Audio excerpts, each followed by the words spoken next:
Сините изиграха впечатляващ двубой и най-накрая успяха да зарадат верните си фенове. Левски поведе още в 6-та минута.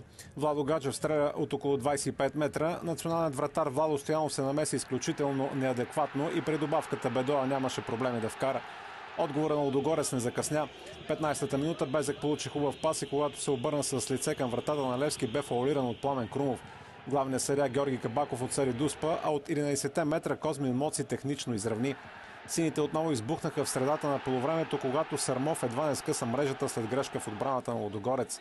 Спиращия дъха матч продължи с греда на Дания Бало и спестен червен картон на Гаджев. Капитана на Левски влезе по ужасяващ начин в краката на Моци, но Кабаков му показа само жълт картон.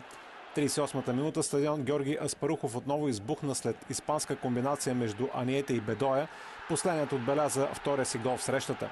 В края на полувремето задачата на шампионите стана непосилна, след като за невъздържаната си реакция Кейсара получи директен червен картон. Дори човек по-малко на терена, обаче Лудогорец показа класа през втората част и може да съжалява, че не си тръгна с нещо повече от мача. Драмата се върна в 78-та минута, когато резервата Вандерсон прехвърли Пламен Илиев. Сините можеха да се простят с победата в добавеното време, но удара на Ангуло срещна на прешната града. До края Левски издържа и с успеха изпревари с една точка Лудогорец и на второ място на една след лидера ЦСК. Червените гостуват утре на Бероя в поредното дерби в този 10-ти кръг. Ето и отзивите от лудия мач на Георги Аспарухов.